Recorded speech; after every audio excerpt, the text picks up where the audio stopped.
This is the Dreame L50 Ultra Robot Vacuum and Mop. Underneath is where it gets interesting.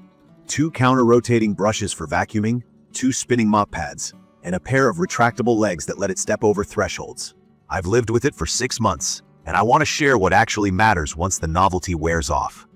Key features that stood out to me are the ProLeap legs for crossing door tracks and steps, the HyperStream Detangling DuoBrush for hair, a strong 19,500 PA motor for pickup, dual flex arm tech that lets the side brush and 1 mop pad reach out to edges, and a serious all-in-one dock that empties, hot washes, and hot dries the mops while keeping itself clean.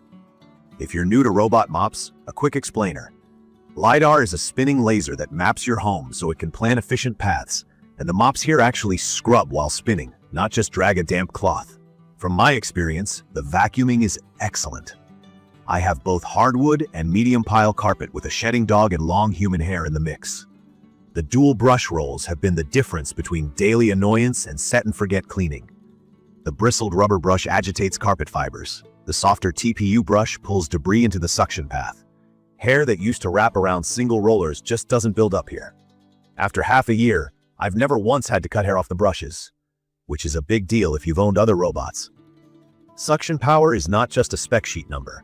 On standard and turbo, it picks up crumbs, sand, and fine dust without snowplowing debris around. On carpets, it digs in well enough that I don't feel the need to follow with an upright. I still do a seasonal deep clean with a stick vac out of habit, but week to week, the floors stay convincingly clean. The mopping system is the best I've had in a robot.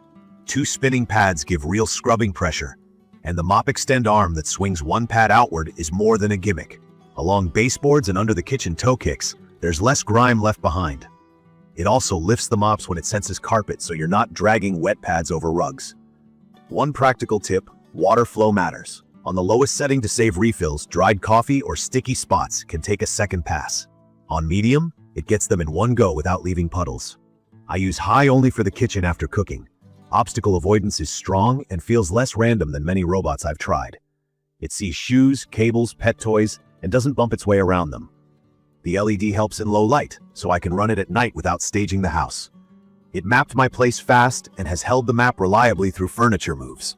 I did run into a quirk. Around a tight cluster of dining chairs, it once looped a path a few times instead of moving on. Creating a small no-go zone fixed it. That's the kind of thing you only discover with real use, and I'm glad the app gives that control. The ProLeap legs are the feature I was most skeptical about and now rely on. Sliding door tracks and a 1.5-inch step into a sunken room used to be hard stops for other bots. This one lifts itself about 6 centimeters and goes over. If your home has multiple floor heights or chunky transitions, this matters more than any cleaning algorithm because it expands where the robot can actually work. It's not a stunt, it's everyday usefulness. The dock is a whole system, not just a charger. It empties the dustbin into a big bag, hot washes the mop pads with water up to about 167 degrees Fahrenheit, then dries them with hot air. There's also a self-cleaning board under the mop area that rinses itself so the dock doesn't smell swampy after a month. In my case, no mildew funk, no slimy tray, and almost no hands-on maintenance beyond topping up the clean water and replacing the dust bag every couple of months. That's exactly what I want from an Ultra dock. Battery is the trade-off. The spec says up to 180 minutes, and I can hit close to that on quiet mode with vacuum only. In mixed vacuum and mop, using standard or turbo, it covers less area per charge than I'd hoped. In my home, I get roughly 850 square feet per charge before it heads back to recharge and resume. The fast top-up helps, and it reliably picks up where it left off, but the total cleaning time across a big floor can stretch. If you live in a compact place, you may never notice. If your floor plan is large and open, plan on a mid-clean recharge. Noise is pleasantly low for the performance. On standard suction, I can take calls in the next room. During auto empty, there's a short burst of loud airflow like all bag docks. Then it's over. The hot air drying cycle is a gentle whoosh, not a hairdryer. The Dreame Home app is one of the better ones. I can schedule rooms, set different suction and water settings by area, draw no-go and no-mop zones, and choose carpet strategies. It gives me 5 carpet options, from completely avoiding carpet when the mops are on, to lifting the mops on low-pile rugs, to running a double vacuum pass on carpeted rooms. That last one makes a visible difference in my living room.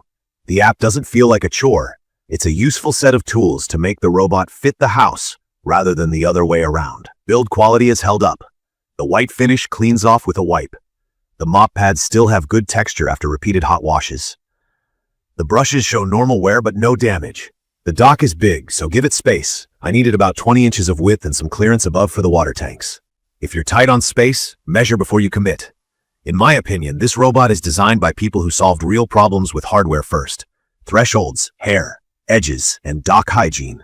The cost is energy efficiency, which shows up as shorter per-charge coverage when you use the stronger settings and advanced mechanics. For me, that trade is worth it because the end result is cleaner floors with less babysitting. It's perfect for homes with mixed flooring, pets that shed, and annoying transitions that stop typical bots. If you've had issues with slimy mop docks or smelly pads, the hot wash and dry are a relief. If you're in a small apartment, you'll appreciate the quiet operation and hands-off maintenance. If you're in a big house and want a single pass without a recharge, you may feel the battery limits unless you schedule room by room. From my experience, the best setup is mapping the home once, setting medium water for kitchens and high-traffic areas, leaving low water for bedrooms, turning on double pass for carpeted rooms, and drawing no-go zones where chair legs are dense. I also remove the mops when I want a fast, vacuum-only run across rugs. With those tweaks, it's been a reliable daily cleaner. I'd recommend this for anyone who values mechanical capability over raw runtime, especially pet owners and folks with tricky floor plans. If your floors are simple and you don't need threshold climbing or edge reach, you can save money with a simpler bot. But if your home challenges other robots, this one clears those hurdles and keeps your hands clean in the process. In conclusion, the Dreame L50 Ultra has become the robot I actually keep running week after week. The DuoBrush stays tangle-free, the mop reaches places others miss, the dock handles the gross parts, and the legs unlock rooms I used to clean manually. I wish the per-charge coverage were higher, and the dock footprint is no joke, but the overall experience has been worth it. If you want fewer excuses and more clean, this fits the bill. If this video helped you, please subscribe and drop your questions or experiences in the comments.